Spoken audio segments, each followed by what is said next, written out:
The following presentation is brought to you by kmmedia.pro. Please visit kmmedia.pro for more information. Now stay right where you are as we present Welcome to Positive Talk Radio, evolving ideas, one conversation at a time. Great guests, dynamic stories and interviews, plus new thoughts on a wide range of topics and concepts. I hope that you'll hang with me, Kevin McDonald, my friends, and of course, you. As together we work to understand why we are all here and what we can do to make our world a better place for all of us. To be happy, be kind, and live in peace together. Yep, that's Positive Talk Radio.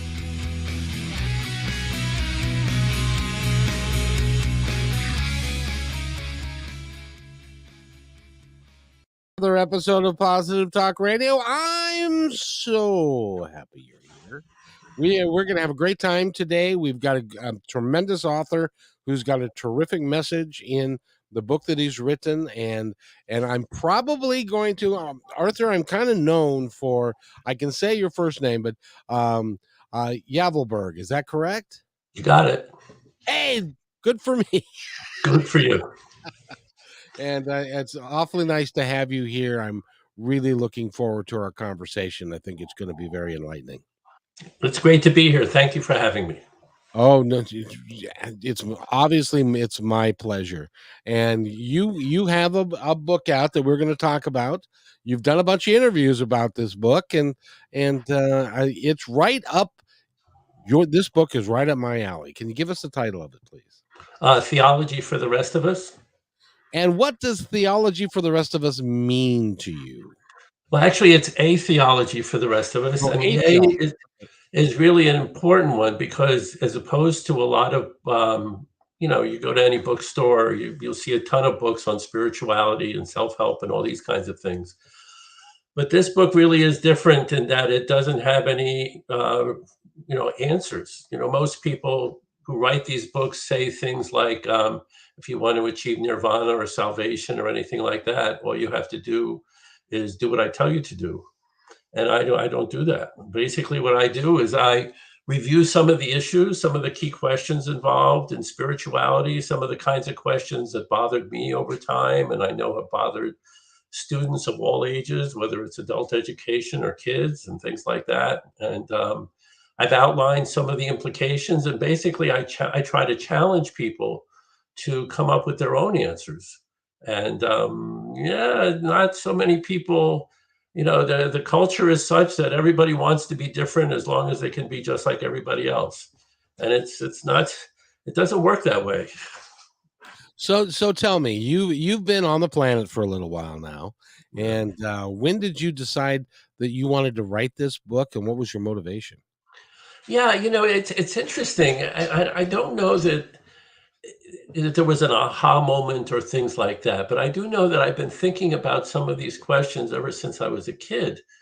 And what I came across a lot of was either people telling me, shut up and do what you're supposed to do, or people telling me things like, yeah, this is the answer and you do this and that's all the rest of it. And for me not to understand those things was somehow interpreted as a reflection that there was something wrong with me, that I wasn't fitting in and all those kinds of things. And the more I thought about it, especially after my career in education, there are a lot of people out there like that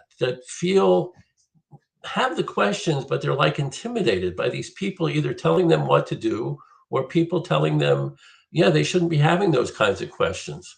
So I was hoping to be able to help people go through the same kind of process of questioning and coming up with their own answers, and hopefully empowering them to feel like, just because they don't have an exotic accent or flowing robes, or they haven't had some kind of an epiphany, that it's okay, that there are answers that have historically been out there, that it's all right to have those kinds of questions, and that the universe in its own way will help people, but it'll meet you more than halfway, but it won't push you through the door. You have to take the first couple of steps at least yourself. So that's why I started writing. Well, that's really is awesome. Now, when you talk about some of the questions that you had when you were a kid, can you tell us a couple of the questions that perplexed you that you were looking for answers for? Yeah, well, I think. Well, there were first off, there was just the experience. Hopefully it doesn't sound too silly, but my first real experiences. My mother was very superstitious. She was from Mexico and not particularly educated at all, and she was very superstitious. Whatever the ritual was, the superstition was, she would follow it. And my father, who was Canadian, he was a devout atheist, so he wasn't interested in any of this stuff. So my first experience was not even at home or religious school or anything like that. It was actually watching King of Kings on television with Jeffrey Hunter, who Oh, happened to have been Christopher Pike and the pilot for the Star Trek, the original Star Trek show. he was. And I started watching Kung Fu, which was this Western kind of thing about this Shaolin Taoist priest from China who was in exile in the Wild West in the United States. And I got to tell you, something in those fictional stories kind of hit a spark in terms of raising some of these questions. So, in terms of the questions themselves, I got to tell you, I never understood this whole business of somebody living a life and being judged for all eternity on the basis of that one life. And very innocently, I would ask questions like, how can that be? A 4-year-old dies at 4 in, 2020, an 80-year-old dies at 80 in, 1917, and they're both going to be judged on the basis of that kind of evidence for all of eternity. I don't even know what all of eternity means. I mean, I got to think anything. I mean, I get bored after 50 minutes. So, you're talking about eternity. I mean, eternity is really a long time.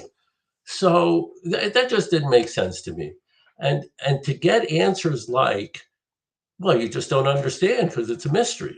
I say, okay, it might be a mystery, but it's just useless to me. So those kinds of questions. And then there's the usual thing, if there's a divine presence, how can there be such suffering? If God is really all powerful and all good, if he's really all powerful, he could prevent evil. And if he's really all good, he would want to.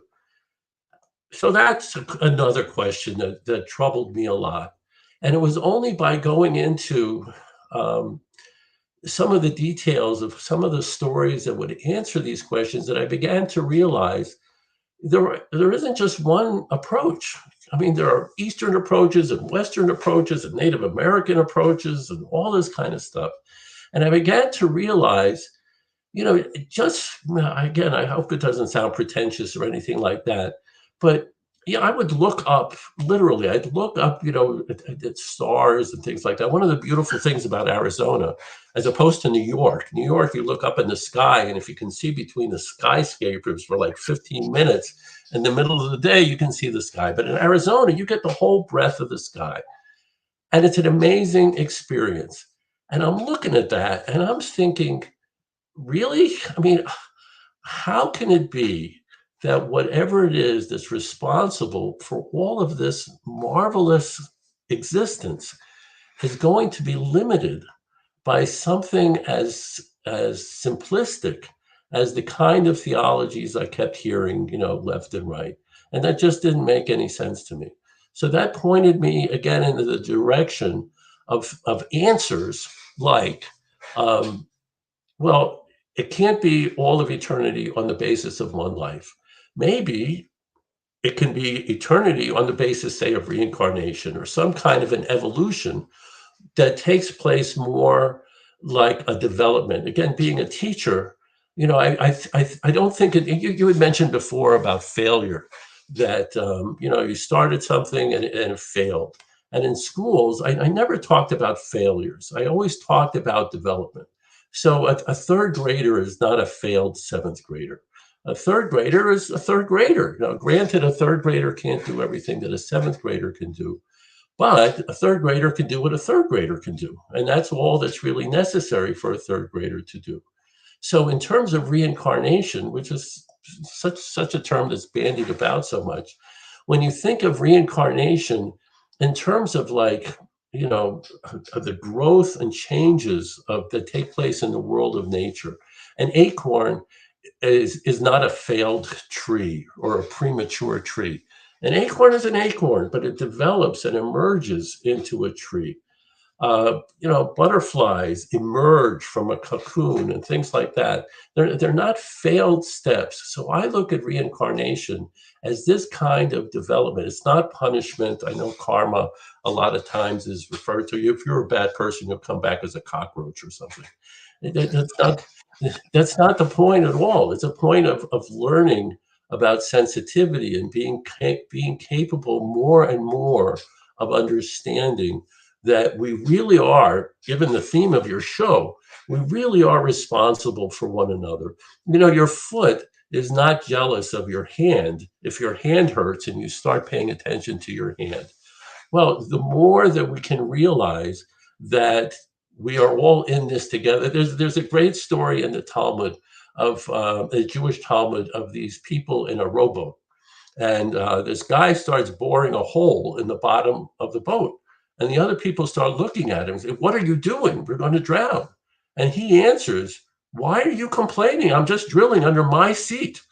So, I don't think people realize that we are all in this together. And it's not the Western model is you have to be good because you want to get to heaven and you want to get rewarded for good behavior.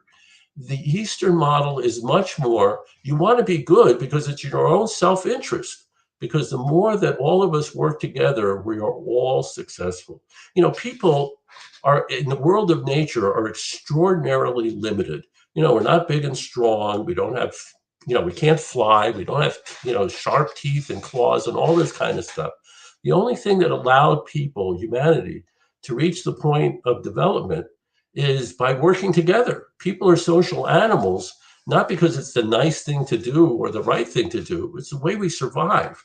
So to the extent we work together and cooperate and help each other and are kind to each other, it's not that it's a goody two shoes kind of morality. It's, it's selfish. If I help you, the two of us can do much more, or the group of us can do much more than we can on our own.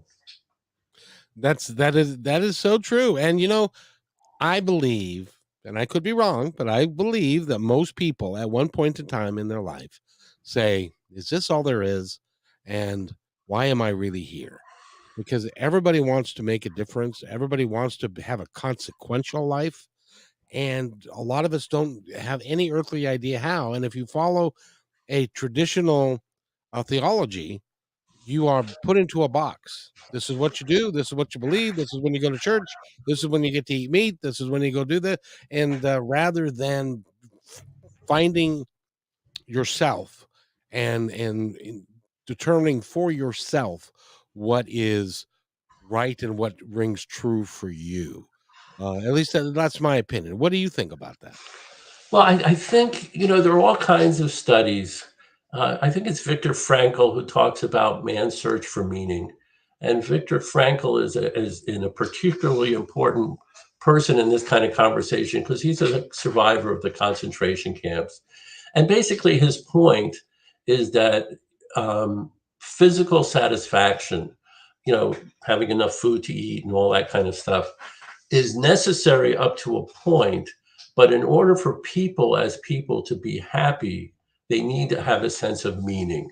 Now, how you define that meaning is very, very tricky. But the void you're talking about, Soren Kierkegaard, probably the father of existentialism, it was a great name, by the way, to mention at cocktail parties and things like that. He mentioned Soren Kierkegaard. Ooh. You're so smart. I've never seen any of his paintings, but he must be great. Anyway, so he writes a book of Fear and Trembling. And this void that you're talking about of people having a sense of what's it all about, what's meaningful, is the kind of question that creeps up at like 3:00 in the morning when there are no people around, there's nobody around to impress and nobody around to reassure you or anything like that. You're on your own. And these kinds of questions kind of gnaw at you. So Well, what are you going to do? Well, the downside of being social animals is that most people, they're all by themselves. Well, I got to find somebody else, and I got to find somebody else who's right. And they're going to take care of me, and they're going to give me a structure that's going to allow me to feel safe. The problem is, it's their structure. It's not your structure or my structure. And those things will have meaning for them that may or may not have meaning for us. And that's where the real risk is. Now, how many of us are really prepared to say to our friends and neighbors and lovers and all the people we work with, yeah, I'm gonna go my own way. I'm gonna do it by myself. I mean, I'll do my job as I have to do my job, but when it comes to these other things, like what church to go to and things like that, yeah, what works for you may not work for me. And I got to tell you, and I say this in the book, don't expect people to say, yeah, go with it. You're on, brother. You can do it yourself and all. No, the reaction you are more likely to get is, you can't. That's a waste of time. You can't do it on your own. You need us. Because what's really bothering them is if you can do it and you can go out by yourself and find something that's meaningful for you, then they have to do it too. Well, if he can do it, then maybe I can do it. And maybe I can do it. But if I want to do it, these are the risks involved. These are the people who are not going to be happy with me. These are the naysayers who are going to tell me, hey, you have to fit in. Otherwise, you're an outsider. And that is not to be underestimated. People who are in the midst of crowds and feel security, but there's a saying to the effect of there's nothing lonelier than to be surrounded by people who don't know who you really are. Um, That it's is a that is tough that is dilemma. so true. The interesting thing is I believe that, well, we've spent the last, I don't know, 3,000 years or so, looking for that guru, that guy that with the long hair and with the robes, and is going to be so enlightened that he's got all of these wonderful things and we can embrace them. But I think we're coming to a time when people are starting to recognize it's not anything external. It's not what somebody else believes. It's what do you believe, and what rings true to you. And if you do that in a positive way, uh, and believe in and search for, because you've done it's clear you've done a tremendous amount of research for your book, and before. I have, and I have to tell you, this is something that is common depending on where you look in the mystical traditions, both East and West. The Buddha is probably better known in this context because the Buddha comes out and says pretty much exactly what you just said: "Be ye lamps unto yourselves." If what I say makes sense to you, great. If it doesn't make sense to you, you do what makes sense to you. But even in the Christian tradition in the West, you now have people like Richard Rohr, who I think you in particular might find interesting. He makes a distinction, and he's a Catholic, authority and all these kinds of things. So it's not like he's some new age, type who's out on the fringe someplace. He makes a distinction between Jesus, the historical personality, and the Christ, which is the universal power that I call the divine intelligence, or in China they call the Tao, and that kind of thing. And basically, what his point is that Jesus is not the usual model of this guru or savior or anything like that. Rather, Jesus is more of a role model. What's the whole story of the passion and all the rest of it? And why is Jesus fully human as well as fully divine, which is part of very Orthodox Catholic theology? Because in order to go through the passion, if Jesus is not fully divine, if he's not fully human, what's the big deal? Superman goes through, a hurricane or something like that and survives. Now, Arthur, you go do it. Duh, it's easy for you, Superman. I'm not Superman. So for Jesus to go through all that passion stuff and say, I'm doing this for you, well, I couldn't have done it to begin with. But if Jesus is fully human and he goes through all these experiences and he's saying, look, I get it. It's terrible. It's suffering. It's all the rest of it. But at the end of the day, just like I was able to overcome it through the resurrection, so you can too. There's this wonderful woman mystic of the Middle Ages, Julian of Norwich. Um, and, it's not huge philosophical texts and all this kind of stuff, a lot of big words and all that kind of thing. What's her message? If you really believe, all will be well. If you really have a basic confidence in the divinity that pervades the universe, nothing can hurt you, right? Nothing can hurt you. And if you don't, and this is the part I add, because I always have the, plan B and all this kind of stuff. Say it's not. Pascal, a 17th century mathematician, has Pascal's wager. He says, look, I believe there's a God and a divine presence and all that kind of stuff, and everything's going to be well. But let's say there isn't. This is it for this life and its existence and all the rest of it. And so fine, at the end of this life, we disappear. We're not going to know anything about it because there's nothing afterwards or anything like that. So the real question then becomes, which faith system is better for this time we have on this earth? If we believe in a divine presence, we're going to go through our lives with a different mindset and a different attitude than the alternative that says, yeah, this is just a waste of time. Eat, drink, and be merry. That famous thing by Epicurus way back when. Everybody knows the line, eat, drink, and be merry, but they don't know that maybe the rest of it, eat, drink, and be merry, for tomorrow we die, right? If there's nothing else out there, then we just die at the end of this experience and disappear. So you can imagine someone who believes in the divine presence being much more hopeful and optimistic and kind and helpful to other people than someone who believes, yeah, I'm going to get what I can while I can because it's all going to end up anyway. So there are real behavioral implications to what kind of spiritual approaches we adopt toward reality. I agree with you 100%. Now, you mentioned that your father was a devout atheist. Correct. And did he ever change his ways, or No. did he live that way? Was, to my way of thinking, when on the day that he passed away, he had a big surprise because he didn't just go away. But people who live with that, who believe that that's all there is, and that when they die, there's nothing left. I can't imagine living that way. Was he a happy guy? Was it? And what do you think led to that belief structure? Well, in fairness, I really don't judge other people. Everybody, like I said, I don't see third graders as failed seventh graders. I think everybody is where they are, and um, they learn what they can learn. And for me, and people who believe in reincarnation or some form of it, it's not like it has to be now. Okay, not now. It'll be the next time, or the time when you're talking about the billions of Right. years that the universe is around. One lifetime, more or less. What's the big deal? So, in terms of my father in particular, he lived through the Depression. He was born in 1913.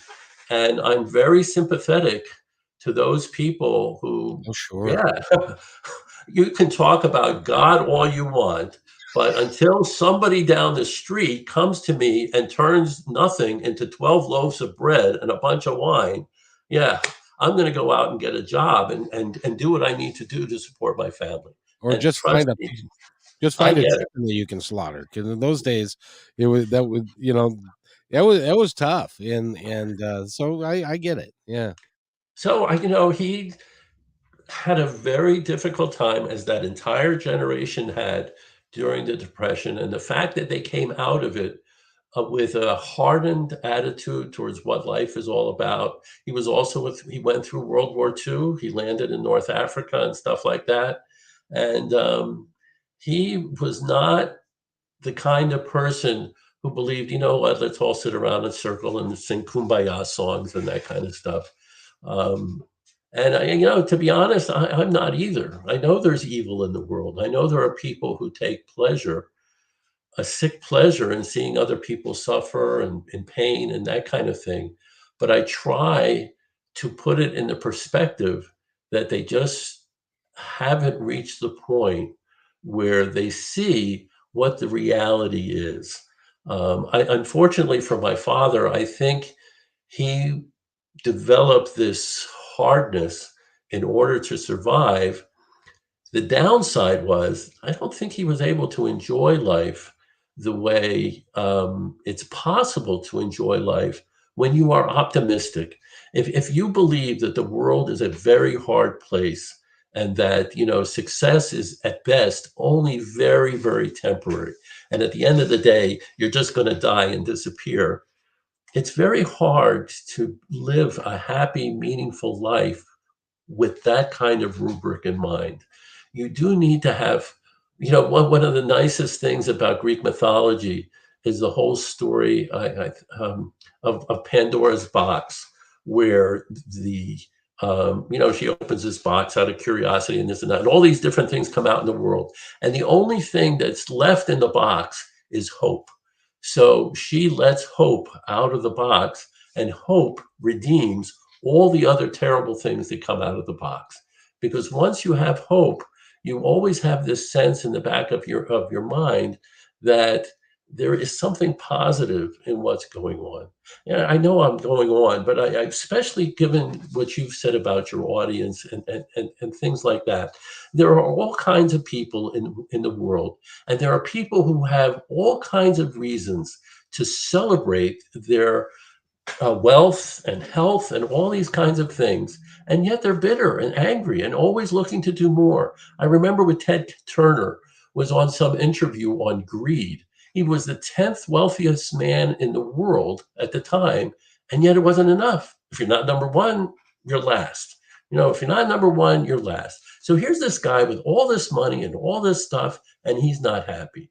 Meanwhile, Stephen Hawking is this brilliant, brilliant physicist. He's stuck in this wheelchair. He can barely talk through some kind of a voice box and things like that. He's crippled. He can't do his body, his physical body is terribly limiting to all the things he knows he could do. He has every reason to be bitter, and not at all.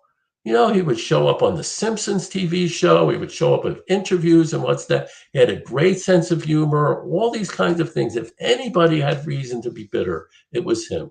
But he in his own way had come to terms with his existence and made the best of it, made it meaningful. And then the interesting thing about him as well is he had Lou Gehrig's disease. Correct. And he survived long after most people would have passed away with that, because he had a passion. He had a reason to survive. Yeah, absolutely. And people don't, I hope this doesn't sound morbid at all, but anytime I'm faced with a choice or a dilemma or something like that, I try to project out to my deathbed. And I say, you know what, Arthur, you're on your deathbed, you're looking back on this moment.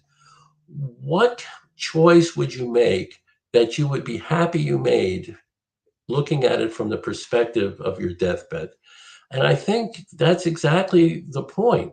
People who do not pursue their passions don't realize that they are dying along the way prematurely. What is it? Shakespeare who said, a coward dies 1,000 deaths, a hero dies but once. Yep. I don't think people realize the price they are paying for what they perceive to be security. It's just not there. You're going to die anyway. You might as well explore the passions and talents you were born with and get the satisfaction that comes from that, as opposed to being a drone throughout your life, suppressing who you really are, and keeping away those people who could be kindred spirits and supporters simply because they don't recognize you because you're pretending to be somebody else. And you're exactly right. And by the way, we're talking with Arthur Yavelberg, and the name of your book again, sir, is A Theology for the Rest of Us. A Theology for the Rest of Us. I love the title. I love what your work is, because you don't preach to anybody to tell them anything that they should do this or they could do that. You just lay out some of the options that they have, and then let the individual pick what they're going to do with your life. And I choose passion. I choose There are certain things that I love to do, and I have been given a great gift, and I'm able to do it, and I'm able to talk to people like you, that are just phenomenal. Because at the end of the day, and I also, by the way, believe in reincarnation, and I believe that we are here to gain experiences, and we're also here to have a good time, and we're here to enjoy our lives and our families and our friends, and to learn a lot. And because we're going to come back and do this again, and it's kind of like, in my world, it's kind of like a playground. And but now that's how I interpret it. There are other people that will interpret it from a religious viewpoint or whatever, and that's fine, if that makes them happy. I just want people to be happy and to be loving and to understand that we're all one, and that we are all in this together. And if we can accomplish that, we will have accomplished a great deal. I think that's true. And not only do I think that's true, that's a message that comes out from religious leaders, whether you're talking about the East or the West, whether you're talking about, Muhammad or Abraham or Moses or Jesus or any of these in the West, or the Buddha or Krishna or any of these people, they're all talking along the lines of not only, I think people confuse, and words are so important in this kind of thing. When you say you want people to be happy, there are many people who confuse the term happy with what technically is temporary pleasure. I feel good at this moment. That must be happiness. When the reality is that people don't achieve real happiness and contentment unless they feel satisfied and meaningful. That's where the real sense of satisfaction comes in. And that's why people pursue, you know, uh, drugs, intoxicants, sex, work, all these kinds of things that are not part of their passion, but they take up their time and create the illusion of happiness. Whereas real satisfaction is something that has to come from really investigating and exploring and expressing people's own passions and talents and that kind of thing. It's amazing. Arthur, you have been, yeah, how long were you a teacher, by the way? 40 years.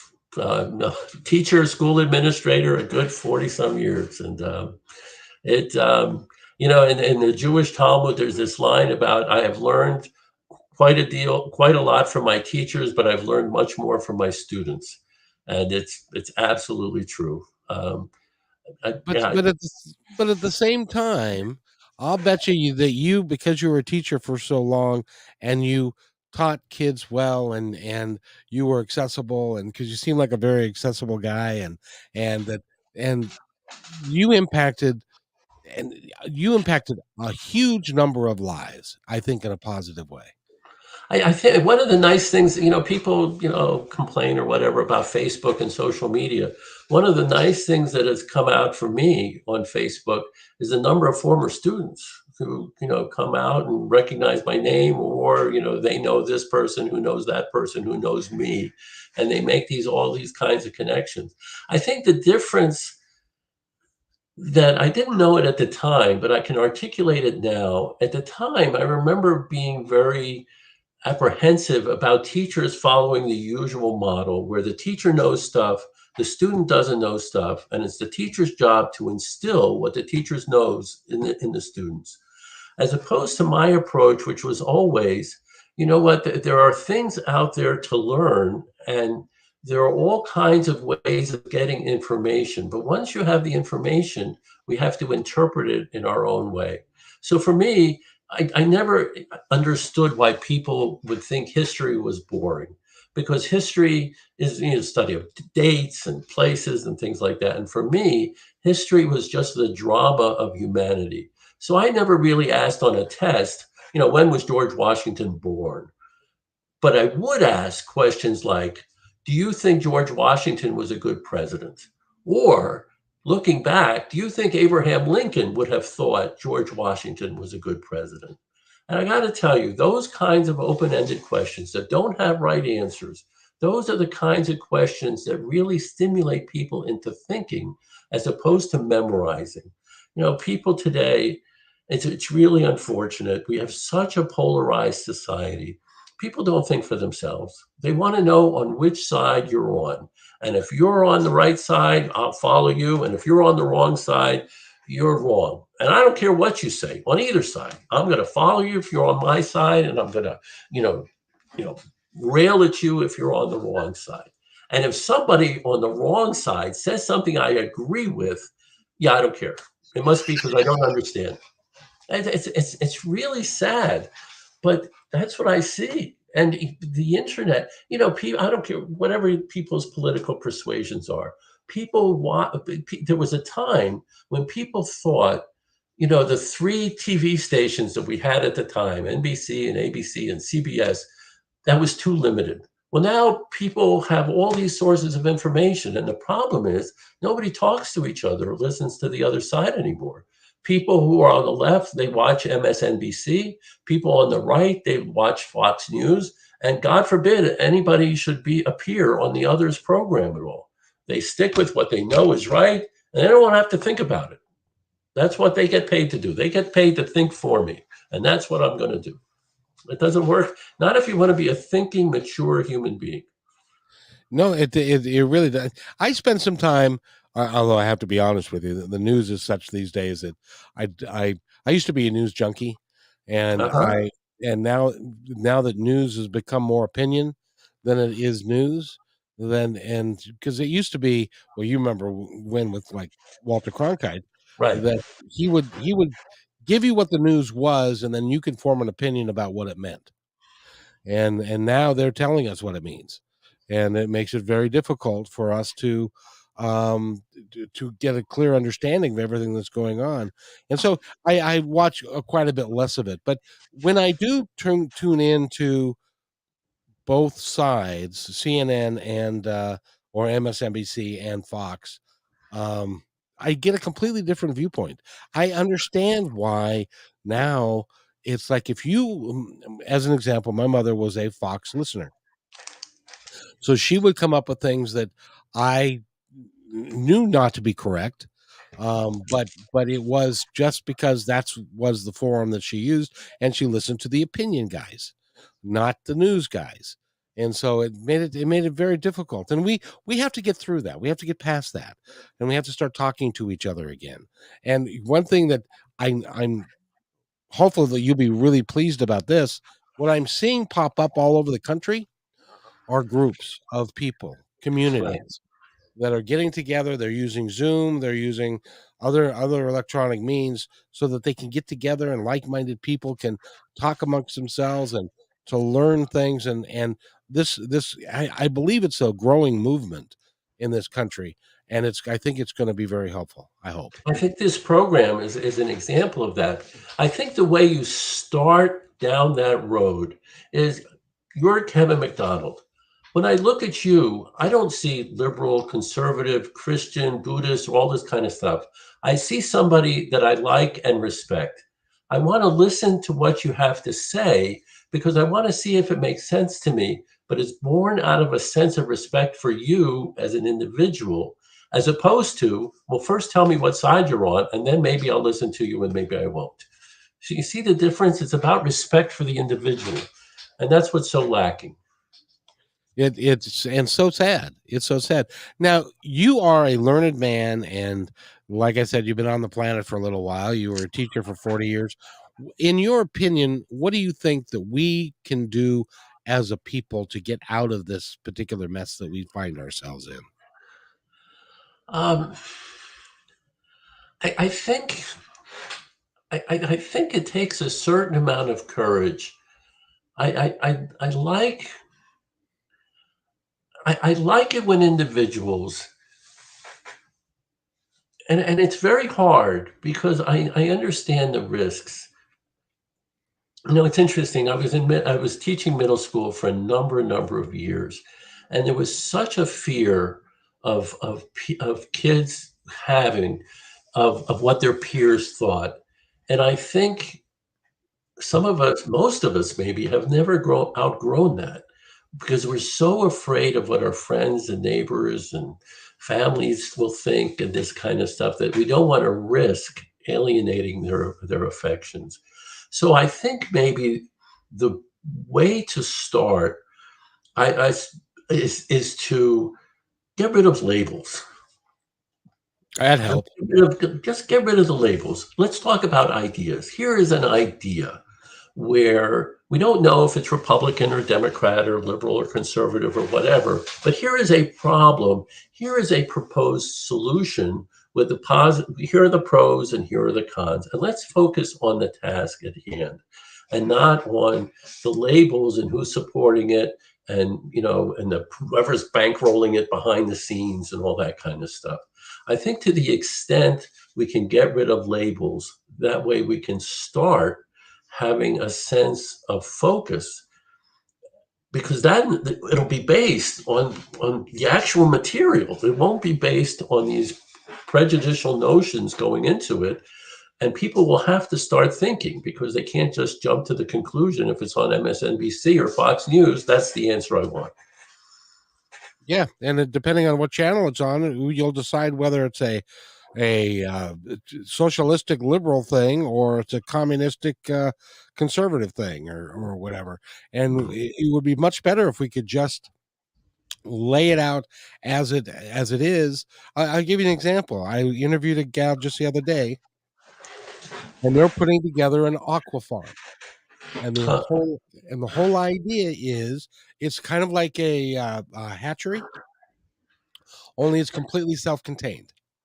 They use the same water, they filter the same water, the fish do not get any chemicals in them and stuff like that. And so when they use the fish, they're much cleaner and stuff. Now, I think that's a really good idea because it's a lot more sustainable. We use 95% less water doing that. We can create fertilizer out of the fish poop and stuff like that, and the fish come out much cleaner. Now, is that a liberal idea or a conservative idea? Exactly, and to categorize it as liberal or conservative is just a distraction. It doesn't help. It doesn't add anything to the discussion except prejudicial, background that just distorts everything. Here's the idea. This is what it's worth. This is what it's supposed to do. Does it do it? How cost effective is it? Those are the real relevant questions. The other stuff is just distraction, distortion. It really is. And by the way, Arthur, I got to tell you, will you come back? Can we do this some more? Oh, sure. I'm a former teacher. I can talk all you want. Well, and you're also a very learned man, and it's very kind of you to say so, but I don't think there's anything that I say it only semi-facetiously. If I can't believe anything unless I understand it, and for me to understand it, it's got to be pretty simple. So, people tell me stuff like, your book is really great because it makes these complex ideas really accessible. And the only thing I'm thinking is I make these complex ideas accessible because that's the only way I can understand them. Well, and I got to tell you a quick story if I can. Sure. One of the things that I learned when I was in my early 40s, and I'd grown up in a Lutheran home, and it was a very structured deal, and Sunday school, and I went to a parochial school and all that, and so it was very structured. And I didn't feel like, just like you, it's like, okay, let me see. The Earth is 4.5 billion years old. The universe is 14 billion years old, and we're here for 60 to 80 years, and our entire future depends upon what happens during that 60 or 70 or 80 year period, and it's going to be the foundation of eternal life. For like, how long the hell is eternal life? That's going to be lasting a while, I would think. And so I was not comfortable with that theology because it didn't work for me. I didn't understand it. I didn't understand why the universe or a God or whoever's out there would want to do that, rather than what Jesus taught, which was that God loves everybody. And we're all in. As a matter of fact, in the Lord's Prayer, it says, "Our Father who art in heaven." meaning that it's not like my father and you are subjects. It's like our father because we're all children of God I see. or the universe or whatever it is. And so I decided, and this is where somebody's going to find your book. And this is a long story to get to this. Um, they're going to go looking in a bookstore. They're going to be looking online. They're going to be looking at Amazon, and they're going to be looking for a something that reaches out to them, because they're having these questions, and the questions a theology for the rest of us can begin going down that road to creating an answer for yourself. And they're going to pick up that book and they're going to read it, and it's going to change who they are and how they think. How powerful is that? I think it's real powerful, but it's especially powerful in the context of your story. When did you ever feel comfortable asking people around you who were supposed to know this stuff, here's my question, do you have an answer? And if you did, what kind of reaction did you get from them? No, as a matter of fact, we interesting that you bring this up, is that it was Thanksgiving dinner, and we were talking about the end times. And my mother is a fundamentalist Christian. My brother was too, and so they were talking about the end times is going to happen in our lifetime, and it's going to be Jesus is going to come down and all the rapture and all that stuff. They had it all worked out. That's exactly what was going to happen, and I was like, the Earth is 4.5 billion years old. Now, a billion years is 1,000 million, and that's a pretty long time to pinpoint when the Earth is going to end to within a 60 or 70 year period of time. Within that would be hard to do. So, but they would not. They were not interested in hearing that, Right, and so consequently, I shut it down. But right, but I was frustrated, so I went to a friend's right. house, and he said, "You need to go to a metaphysical bookstore, and you need to buy the first book that speaks to you." And I did, and that was called Journey of Souls by Dr. Michael Huh, Newton. cool. Are you familiar with that book? I am, but that whole process, you know what? The people around you are not receptive to what you're genuinely really. You're not trying to make trouble or anything. It's a Just genuine wanted an question, answer. Yeah. and you know what? But you're going to go out to a bookstore and see what connects with you. That's how the universe works. I really think that's how the universe works. That's how everybody can point back to things that have happened in their lives without which they wouldn't be where they are today. Those are those turning points where the universe is pointing in the right direction. You know, I had the opportunity to go to Singapore just before retiring, and there's no way somebody like me could have plausibly, logically had the opportunity to go to a place like Singapore. You know, conservative, risk averse, safety first, all this kind of stuff. And I didn't even know what Singapore was.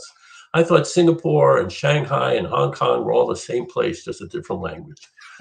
And yet, I go there, and because I'm there, I have the opportunity to go to Japan and China and Thailand and talk with all these wonderful people and all that kind of stuff. There's no way that should have happened in any kind of a logical framework. There's there's the only thing that makes sense to me is that this was somehow the divine intelligence working through to make sure that even somebody as risk averse as me is going to have the kind of experience it needs to have. And I think everybody has those kinds of experiences. How they respond to them, you know, whether they have this experience and they say yes to it or no to it, that's up to them. But that the universe will help provide the opportunities, absolutely. I have a perfect story for that. Can I tell you real Sure, quick? of course, your show. I know, but I'm so enthralled with what you're saying. But when I was 20, 21, right in there, 22, um, I was a waiter at the at a fine dining restaurant in downtown or in Tukwila where I lived at the time, and I had a good friend. His name was Corey McDonald, and his dad taught at Green River Community College, which is a community college in Auburn. And he said to me one day as we were sitting by his pool, he said, I think I want to go take auto body at Green River in the fall. And he said, will you come with me? And I said, well, yeah, I'll go. I'm not really into auto body, but Probably couldn't do me any harm. I have the time. So we go, and in those days, the computers weren't available. This was 1980 and stuff, so it still was the way where the teachers would have, teachers would have a desk within like the auditorium or whatever, and then you would go sit at the desk and you would sign up for the class and all that kind of stuff. And so we're in line, and we're waiting to get to the front of the line, and he looks at me. We're like 4 people away now. And he looks at me and he says, I don't think I want to do this. I'm not going to do this. And his dad was a professor there. And he said, I'm going to go to my dad's classroom. And you want to come? And I said, well, I'd like to look around and let me see what it is. Well, so I waited in line by myself now. And I hadn't been to school in a long time, and since high school, and get to the front of the line, and in the one of the front tables right there was theater extempore, which is the drama department at Green River Community College.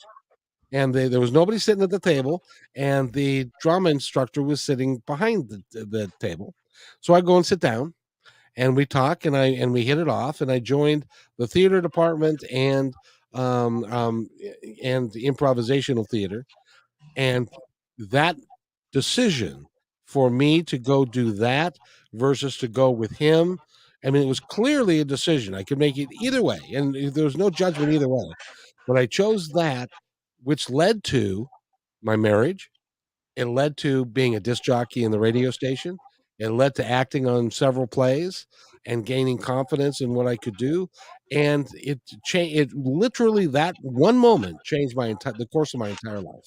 That's amazing. It's amazing. And like I say, I think just about everybody has had those turning points. Whether they took advantage of them or not is up to them.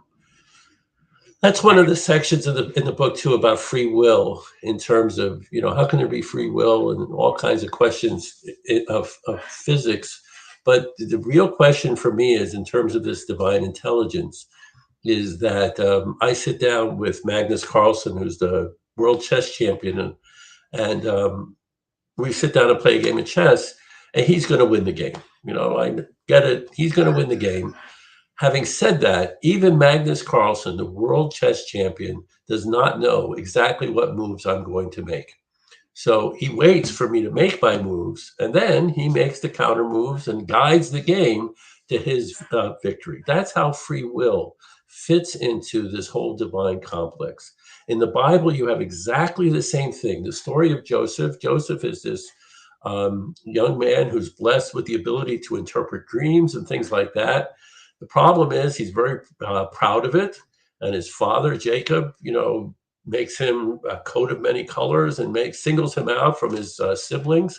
They are understandably jealous, and they sell him into slavery, and they expect never to see him again. They're hoping he dies.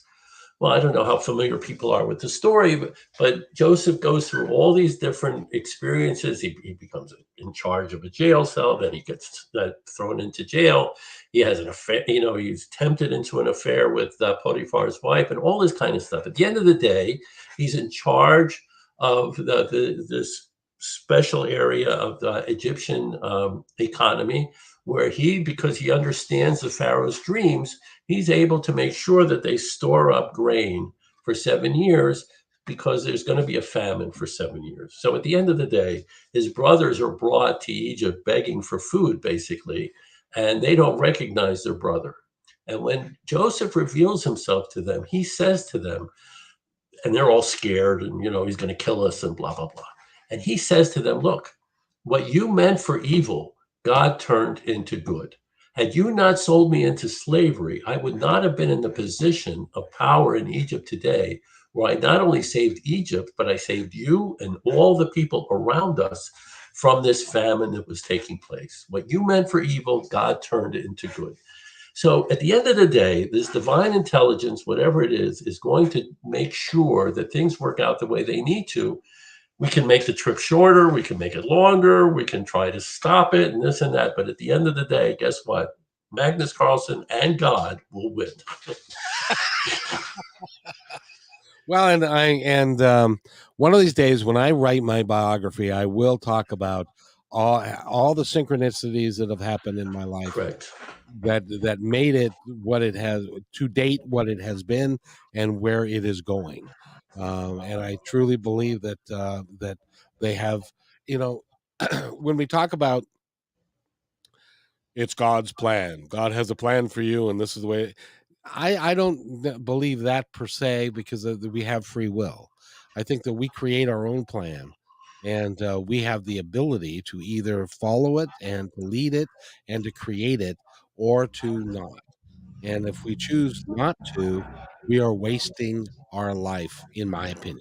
How do you feel about Well, I think it's like I just said. I think a good teacher in school does not see a student as an empty vessel that needs to be filled up. A good teacher in school takes a student where he is, understands that student's individual talents, and tries to make it clear to the student what his choices are and options are, and what might work and what might not work. So when you sometimes the universe says no. I can get it into my head that I want to be the starting second baseman for the Philadelphia Phillies, and that's going to be my life's mission. And otherwise, I'm not going to do it. I'm not going to live. And the universe is going to say, "Okay, we'll see you next time around because this isn't going to work." It's just not. So sometimes the universe says no, and maybe not this lifetime, and maybe another one, or whatever it is. But at the end of the day, and that day may be several lifetimes, we'll have a sense as to what's really in our best interests and what really will give us a sense of satisfaction and meaning and things like that. In your case, you were lucky and perceptive in identifying what your passions were, being realistic about what it would take in order to bring those passions to fruition, and you were able to do it. Not everybody is that perceptive. There are people who are deluded in the sense of what they can do and what they want to do and what's important to them.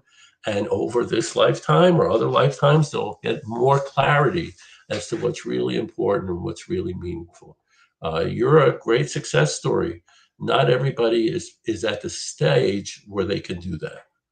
I'm extremely lucky. And by the way, Holly says Arthur's perspectives are enjoyable, both deep and large vista. And she asked, "Did you teach?" And of course, you did for 40 years. For a long, long time. And, by the way, the 40 is the number in the Bible. The Bible uses to just say a lot. Today we say, it took 1,000,000 years. Yeah, the Bible was just 40. Inflation has been a terrible thing. I got one more quick story for you that also happened to me. Do you remember in 1976 a movie came out called Rocky? Oh, sure, from Philadelphia. Dun, dun, dun, dun, dun, dun, dun. Yeah, and so you're from Philadelphia, then you know. Yeah, and it was a movie that really touched me, and I really wanted to be a boxer. So I went down to 7th and Union, which they had the Eagles gym back then, and that's where if you wanted to be a pro boxer, you would go to the Eagles gym and you would meet some of the trainers and so forth. And I met a guy by the name of Joe Toro, and he had trained some of note local fighters and had done really quite well.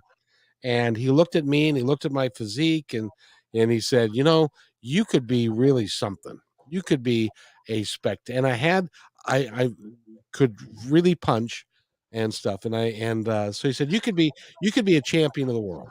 And I believe in you, and I can make. So I started training and started doing all what you do, and the and all the lifting and boxing and stuff.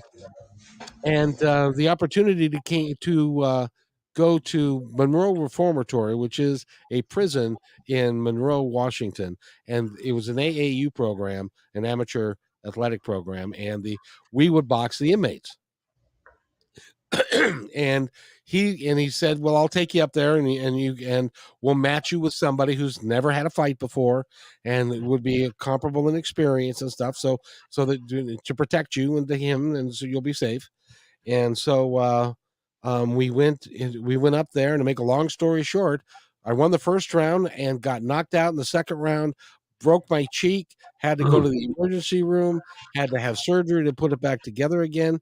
And in hindsight, at the time, it was like, oh, woe is me. They're going to make me a world champion boxer and I can do all this and stuff. I had the one fight. It taught me that I didn't have the temperament to do that. I'm too nice of a guy.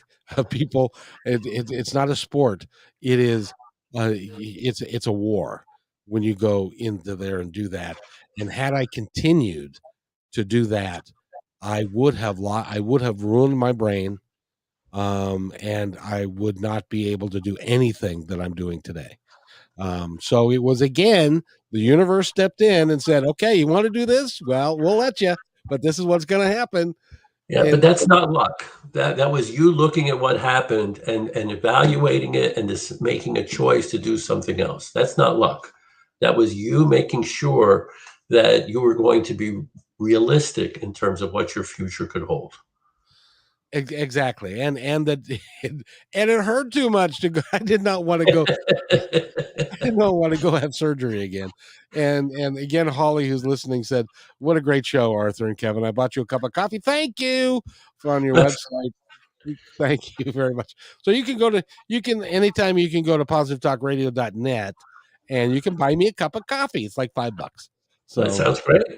Then it helps the show. So Arthur, I have thoroughly enjoyed this time together. I would like to do this again. Now I'm going to set myself aside over here and allow you an opportunity to tell our audience, the ones that are listening now and the ones that will hear this and see this in the future, anything that you would like them to know. Yeah, I say this not because I have to.